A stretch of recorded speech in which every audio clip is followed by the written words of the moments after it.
asleep. Into your tent I'll creep. The stars that shine above will light our way to love. You'll rule this land with me. I'm the sheep of Araby.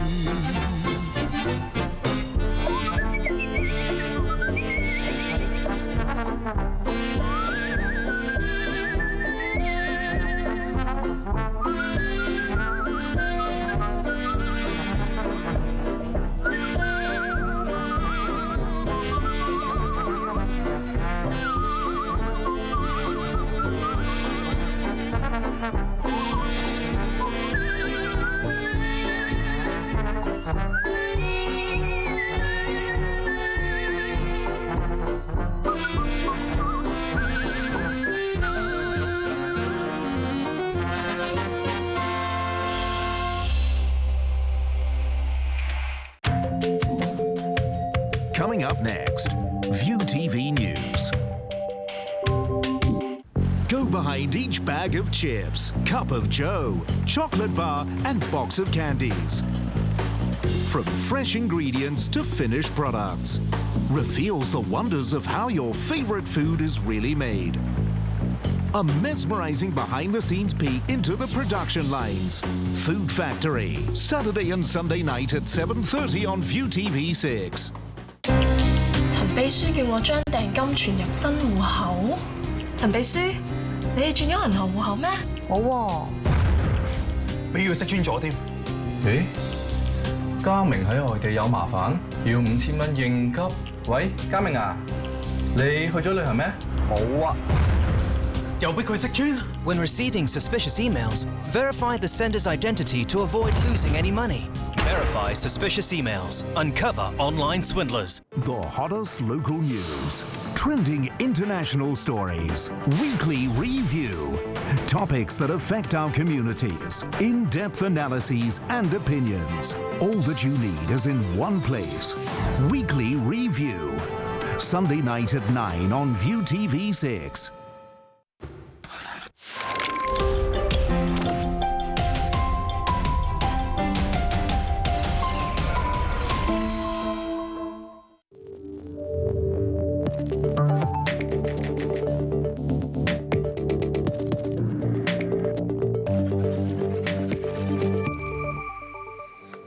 Hi there, thanks for joining us for this late edition of ViuTV News. I'm Patrick Falk. Coming up on tonight's show. Calls to impeach CY Leung. Pan Democrats table a motion accusing the chief executive of being in contempt of LegCo.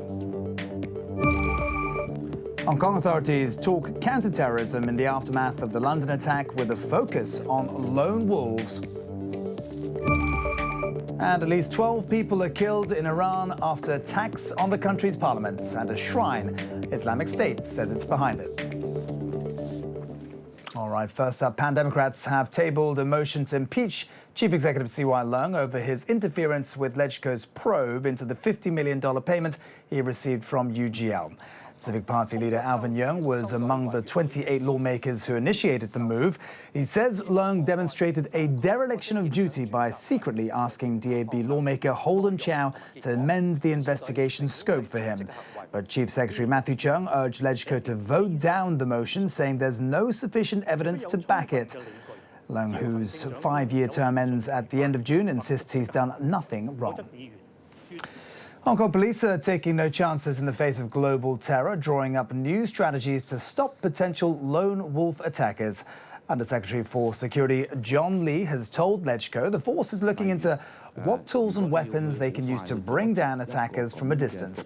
Lee added they're also looking at ways to prevent and deal with vehicle ramming attacks. Officials are also taking a lead from the UK's terror handbook, urging Hong Kongers to run, hide and tell if they're ever caught up in an attack.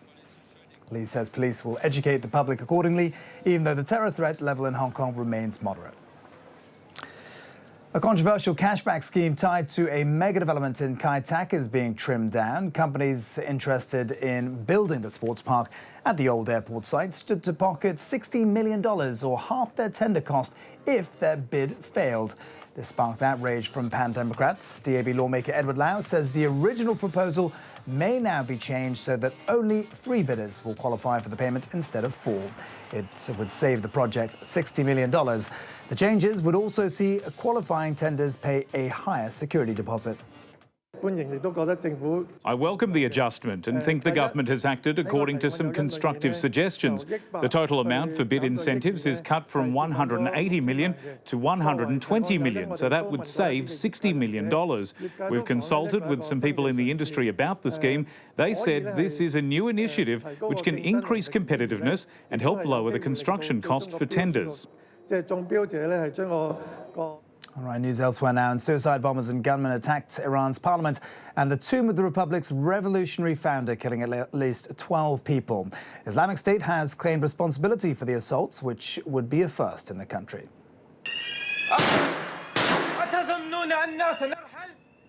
According to the semi-official Tasnim news agency, gunmen dressed as women stormed the main gate of the parliament building in central Tehran. Hours after the attack, another bomber detonated a suicide vest at the Ayatollah Khomeini mausoleum. A second attacker was shot dead at the scene. Well, meantime, panic has swept through Paris again after an attack at one of the city's most popular tourist spots. A man wielding a hammer and shouting, "This is for Syria," assaulted a police officer outside Notre Dame Cathedral before he was shot. Matthew Laratonda has details. Paris police have shot a man who assaulted an officer with a hammer outside the city's Notre Dame Cathedral. Law enforcement sources telling Reuters the man threatened officers with the hammer and was shot in the torso when he refused to stop. One officer sustained light injuries, they say. The extent of the suspect's wounds wasn't made clear.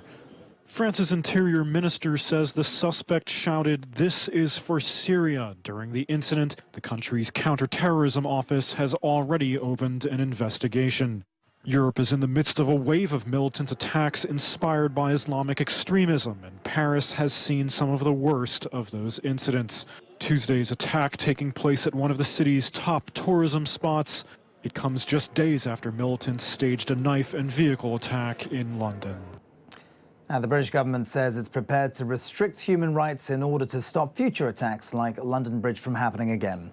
Parts of the attack sites reopened for traffic this morning, though Borough Market remained closed after Prime Minister Theresa May said more power was needed to watch and deport militants. Just a few hours ago, police investigating Saturday's attack arrested a 30-year-old man. They've also released new details about the third terrorist involved. Yusuf Dagba, an Italian citizen, had reportedly been flagged to UK authorities as a potential risk. We're also learning more about the victims who died in the ambush, a Frenchman's body recovered from the Thames earlier. The people of Britain are brave. They stand strong. They do not give up, and we are the same. I'm speaking about it again now because we've had the latest toll confirmed this morning, which is 3 people dead and 8 injured on the French side. We are paying a heavy price in these attacks, and here I'd like to express my sympathy to all of the victims and their families. Et je veux ici avoir une pensée pour l'ensemble des victimes et de leurs familles. Well, Theresa May's statements earlier came on election eve in the UK. I spoke with our correspondent in London, Angeline Ong, and asked how voters are reacting to the news. Well, it's certainly unprecedented for any major party to produce a policy shift of this magnitude so close to a general election. Some commentators say it's a way of Prime Minister Theresa May trying to take back the initiative in what's been a pretty choppy campaign by the Conservatives so far. So the issue of violent extremism is now front and centre in the campaign. Theresa May is proposing a wide array of new powers. Now, these include the power to restrict the movement of suspected militants, even even when there is a lack of sufficient evidence to prosecute. She's also called for longer prison sentences for people convicted of terrorist offences and to make it easier to deport foreign suspected militants. And she'll consider, too, extending the period of time that police can hold on to a suspect before charging them from 14 days to 28. Reaction to the proposals has been swift by the opposition parties. This morning, Labour leader Jeremy Corbyn said, "We will not defeat terrorism by ripping up our basic rights and democracy." He's also calling foul on what he calls another manifesto U-turn at almost the last minute of the campaign. The Liberal Democrats say it's a cynical pre-election move. Theresa May's comments about human rights are just not supported by the evidence. As for the public, well, it's too early to tell. But given the attacks here in the UK over the last few weeks, appealing to voters' sense of safety could play well into the ballot box. Angeline Ong there speaking to us earlier from London. Now, mixed signals from the White House over the decision by Arab powers to sever ties with Qatar for its supposed support for terrorism. President Donald Trump is praising the Saudi-led actions against its ally Qatar, saying his recent Middle East trip is already paying off. That's at odds with comments from White House Press Secretary Sean Spicer, who said the U.S. would try to calm tensions and resolve the rift. The UAE now has threatened its citizens with 15 years in jail if they express any sympathy for Qatar. Saudi Arabia's foreign minister says Qatar must take several steps to restore relations with other Arab states. We want to see Qatar implement the promises it made a few years back with regard to its support for extremist groups, with regards to its hostile media, with regards to its interference in the affairs of other countries.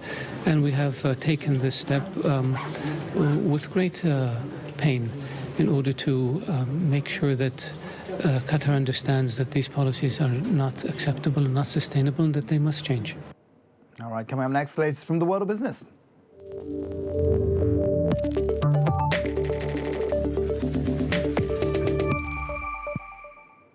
Well, it was a steady trading day here in Hong Kong. Markets were flat at the close, with the Hang Seng down just under 0.1%. Shares caught between east and west, sustained by mainland Chinese investors, buoyed prices against macro risk events. It was a turbulent day for Manhua, the sofa maker hit by claims from Carson Block. The infamous short seller claimed the company has been fraudulently filling its tax and debt numbers incorrectly. As a result, shares in Manhua fell 10% before being suspended. The sofa maker so far saying nothing. Well, it's a big step towards cleaning up its somewhat tarnished reputation. Uber announced it fired 20 employees and is improving its management training. The move comes following an investigation by a law firm the company hired to look into some serious complaints going as far back as 2012. Uber's been dogged in recent months by allegations of sexual harassment, discrimination and bullying, among other concerns. It declined to comment on the dismissals, but said the majority of the claims came from staff at its San Francisco headquarters. The International Air Transport Association, or IATA, warns protectionist measures could harm growth in the aviation sector and threaten safety. At an industry event in Cancun, Mexico, key executives made a full-throttle defense of globalization and said governments mustn't restrict open skies. Security and laptop bans were high on the agenda. That's after the US and UK imposed restrictions on electronic devices in aircraft cabins from some airports. Meantime, Qatar Airways customers are calling for refunds or to be rebooked on other airlines as the diplomatic spat between Gulf states grows. Crowds of angry customers could be seen queuing outside the company's office here in Riyadh. That's after the Saudi Aviation Authority revoked Qatar's license and ordered it to close its offices within 48 hours. Well, the panic buying that broke out in Qatar on Monday appeared to fade. This supermarket in Doha looking fairly well stocked, as you can see, but there were some mixed feelings among residents after hearing news of a shortage of certain items like milk and fresh chicken. Qatar